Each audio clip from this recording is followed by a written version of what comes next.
做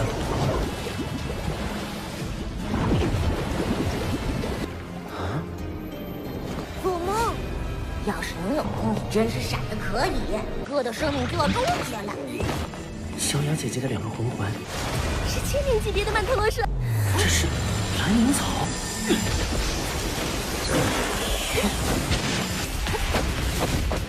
第1魂技，剑神共享。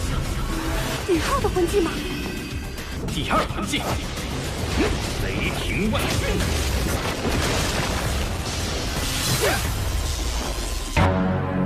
Halo guys, kembali lagi bersama Mimin. Apa kabar kalian hari ini? Semoga masih sehat ya, dan jelas Kota masih aman juga. Dan pada video kali ini Mimin akan meneruskan alur cerita Solen 2, yaitu Solen 2 episode 2. Yang mana pada Solen 2 episode 2 ini menceritakan Huyuhu yang langsung mendapatkan binatang roh berusia 1 juta tahun. Dan dia pun juga diajak Tangya masuk ke dalam sekte Tang. Dan bagaimana alur cerita selengkapnya? Jangan lupa like dulu jika kalian suka, dan kita langsung saja masuk ke alur ceritanya. Tersebut sangat senang karena akhirnya bisa menemukan manusia beratribut spiritual. Namun ulat itu melihat jika Yuho ini sangat lemah sekali. Tiba-tiba di sini ulat tersebut melihat sesuatu di situ yang sepertinya juga ingin memiliki tubuh Yuho ini, dan sesuatu tersebut berbentuk bola hitam. Di sini ulat sutra Tianmeng ini langsung bersiap menyerang bola hitam tersebut dengan semua pola emas di tubuhnya. Namun di sini Tianmeng ini merasakan jika kekuatan bola tersebut tak bertentangan dengan kekuatannya.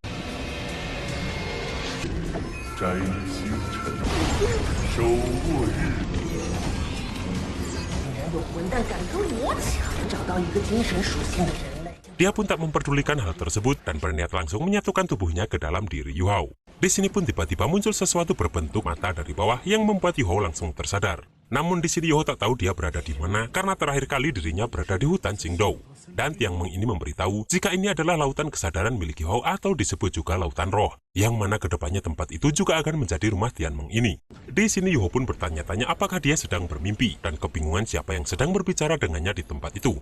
Di sini Tianmeng ini berkata jika itu bukanlah mimpi dan Yuho sedang berada di lautan rohnya.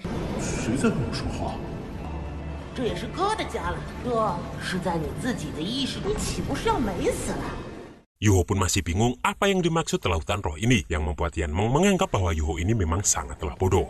Dan di sini Tianmeng mengaku jika dirinya baru saja mencetak ingatan Yuho.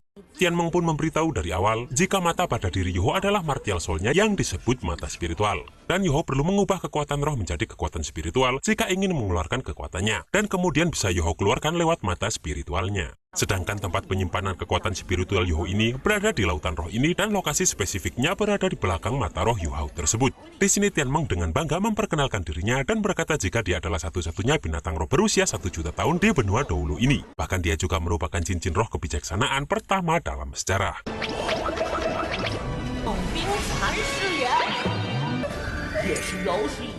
Di sini pun Tianmeng ini menyuruh Yuho ini memanggilnya dengan sebutan kakak Tianmeng. Yuho yang polos ini pun menuruti saja kemauan Tianmeng ini dan bertanya kenapa dia memilih Yuho menjadi master rohnya. Karena yang Yuho tahu bahwa cincin roh pertamanya tidak boleh melebihi 400 tahun. Di sini pun Tianmeng ini mengaku jika dirinya terpaksa memilih Yuho, karena jika tidak nyawanya akan terancam karena akan dijadikan buronan di alam binatang roh sana. Karena ceritanya sangat panjang, di sini Tianmeng pun berniat menceritakan kepada Yuho lain kali saja. Di sini pun Tianmeng ini meminta Yuho melihat 10 bola cahaya di depannya, yang mana itu adalah 10 segel yang sudah Tianmeng pasang, juga termasuk cincin roh pertama yang dia berikan kepada Yuho. Dan benar saja kata Yuho tadi, jika cincin jiwa pertama Yuho maksimal hanya bisa menanggung cincin roh dari binatang roh berusia 400 tahun saja. Dan kekuatan cincin roh yang pertama ini murni berusia 400 tahun. Dan setelah Yuho menerobos serta dengan meningkatnya kapasitas fisik Yuho, maka umur cincin roh Yuho akan meningkat karena Tianmeng ini sudah berumur 1 juta tahun. Di sini Yuho pun terkejut karena ternyata kekuatan cincin roh bisa berubah. Dan Tianmeng kembali menjelaskan jika dirinya adalah binatang roh satu-satunya yang berumur 1 juta tahun. Maka cincin roh pertama darinya tak hanya berevolusi mengikuti kekuatan fisik Yuho, bahkan langsung memberikan 4 teknik jiwa sekaligus. Dan Tianmeng bisa menumbuhkan 1 martial soul untuk Yuho meskipun Tianmeng ini tak mempunyai tulang roh. Di sini pun Yuho ini sangat antusias mendengar semua perkataan Tianmeng ini.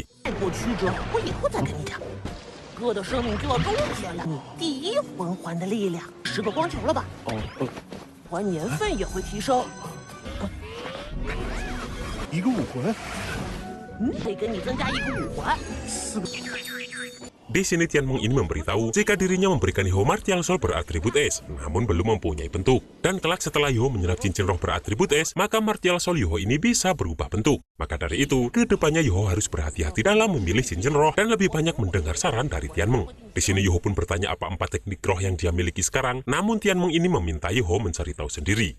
Namun yang jelas, 4 teknik yang Tianmeng berikan ini tak mempunyai banyak kekuatan serangan. Karena pada dasarnya, itu adalah teknik bertipe pendukung. Dan agar tak menjadi sasaran orang lain, di sini Tianmeng meminta Yoho agar mengaku hanya mempunyai 1 teknik saja kepada orang lain kelak. Dan masih perlu perjalanan panjang bagi Yoho untuk menjadi kuat karena dia sekarang sangatlah lemah. Mendengar semua itu, di sini Yoho pun berniat akan bersungguh-sungguh dan bekerja keras demi bisa mencapai kesuksesan yang sepenuhnya seperti perkataan mendiang ibunya.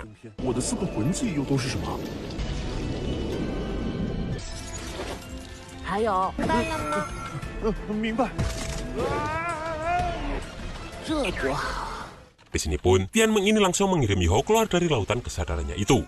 Di luar ternyata Tangya dan Bebe sudah cemas menunggu Yoho yang tak sadarkan diri. Di sini Bebe langsung memeriksa Yoho dan dia menyadari jika Yoho ini ternyata mempunyai kekuatan roh yang sangat kuat. Dan dia juga tahu jika seharusnya Yoho ini baru saja menerobos dan memasuki tingkat Master Roh. Dia juga tahu jika Yoho butuh waktu untuk menyesuaikan diri antara tubuhnya dan kekuatan rohnya sekarang. Namun Bebe mengira jika Yoho ini baru saja menyerap cincin roh babon angin berusia 10 tahun saja. Tiba-tiba di sini Yoho terbangun dan beranggapan hal tadi hanyalah mimpi saja. Yoho pun melihat Tangya dan Bebe yang sudah berada di depannya untuk melindunginya dan terlihat khawatir.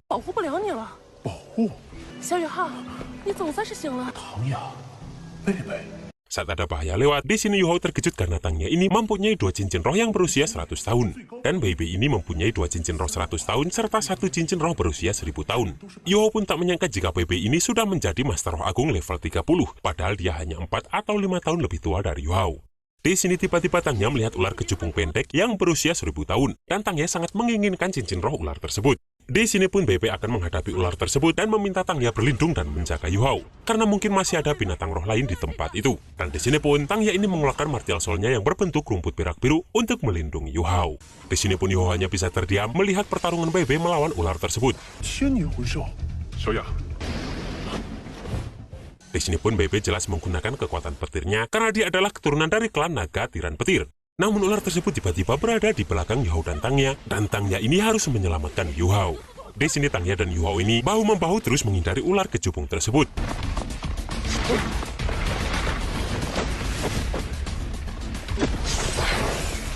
Setelah Bebe datang, Tangya pun memberitahu jika Martial Soul milik Bebe ini adalah naga tiran biru petir, dan dia adalah tipe penyerang depan.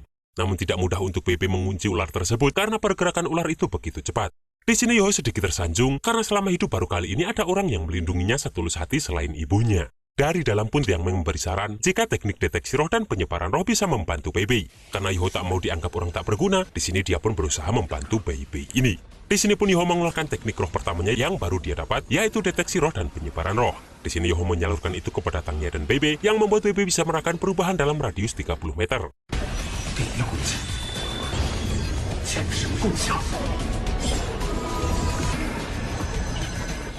Dan dengan bantuan teknik penyebaran roh Yoho ini, membuat Bebe bisa memprediksi pergerakan ular kecubung ini yang mempunyai kecepatan tinggi. Bebe pun langsung mengeluarkan teknik roh keduanya yang bernama petir terkuat.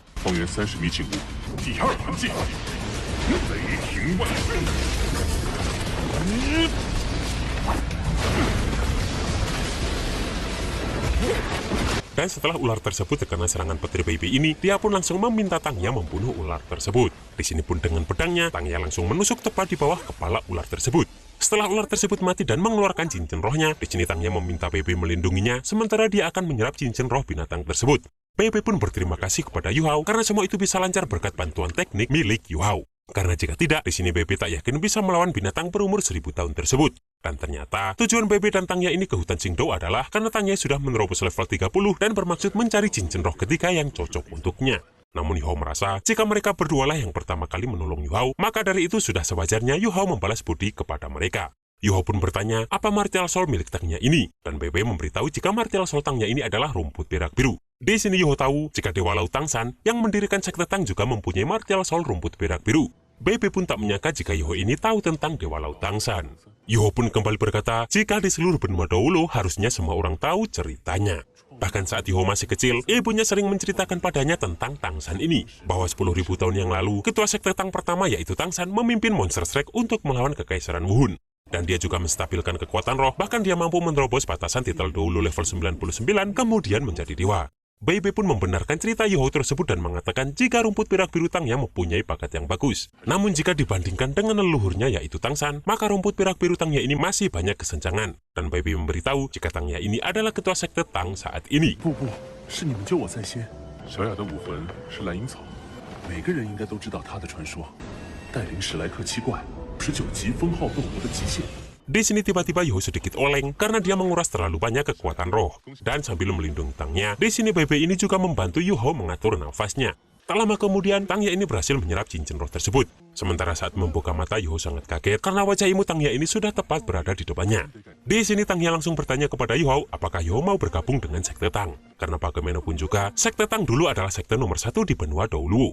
Selain itu, teknik rahasia sekte Tang sangat cocok untuk pelatihan Yuho ini. Di sini pun Tangnya ini memperlihatkan gulungan berisi teknik rahasia Xuantian yang ditinggalkan Tang San untuk sekte Tang. Yang mana di dalamnya ada teknik langkah bayangan hantu, mata ungu iblis, tangan Xuan Yu, dan sebagainya. Meskipun sekarang sekte Tang terlihat lemah, namun Tangnya yakin jika masa depan sekte Tang akan cerah. Karena ada Tangnya sebagai ketua sekte dan Bei Bei sebagai murid pertama. 曾经可是大陆第一宗门哦，紫极魔童、玄印手等等。此物名为玄天宝，可贝贝这个开山大弟子。 Tanpa berpikir panjang, Yuho pun langsung setuju untuk bergabung dengan sekte Tang, apalagi kini dia sudah tak punya keluarga. Bahkan bakatnya buruk dan mempunyai martial soul mutasi. Dan Yuho merasa jika dirinya beruntung bisa bertemu mereka berdua yang selalu menyelamatkannya dari awal. Bahkan Yuho pun bersedia membangkitkan kembali kejayaan sekte Tang. Di sini Tangnya juga berjanji akan memberikan kejutan kepada Yuho setelah keluar dari hutan Qingdao. 回唐门府邸和基业，说的太好了。 重振唐门的辉煌。 Saat di pinggir sungai, di sini Tangnya pun memberi kode ingin makan ikan. Maka dari itu, di sini Bei Bei dengan teknik petirnya langsung menyetrum ikan tersebut. Kemudian Yuho yang menjadi koki untuk membakar ikan tersebut dengan bumbu-bumbu andalannya.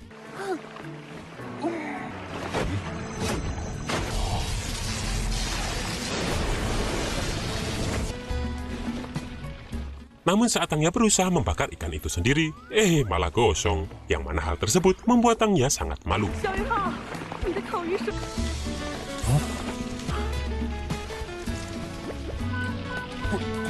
Setelah mereka makan, di sini Bei Bei memperlihatkan semua teknik sekte Tang yang sudah dia kuasai, yang membuat Yuho di sini sangat kagum. Bahkan tak sampai di situ juga, di sini Bei Bei mengajari Yuho teknik dasar dari teknik rahasia sekte Tang ini. 我来传授你一些基础身法。这小子行不行啊？ Setelah malam menjelang, di sini Bei Bei tak lupa untuk menyelimuti tubuh Tangnya yang terlelap tidur, sementara Yuho mulai berkultivasi. Dan di sini Bei Bei pun menyadari jika meridian Yuho ini sangat sempit dan tipis, yang mana membuat bakat Yuho sangat buruk dan Yuho harus berlatih lebih keras daripada orang lain. Mereka pun terus berjalan keluar dari hutan Qingdao, bahkan harus menumpang kereta kuda yang lewat. 得依靠多少毅力才能将魂？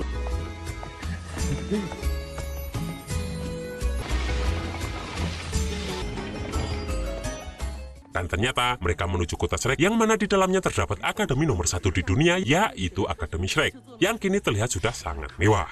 Dan semua orang yang diterima di Akademi Shrek ini adalah orang elit di antara yang elit, karena tempat itu adalah tempat kelahiran master yang sesungguhnya. 那是史莱克城。 天下第一学院。 Dan pada Solen 2 episode 3, Yuho pun mulai memasuki kota Shrek dan dia akan melihat sebuah peradaban kota yang sangat modern.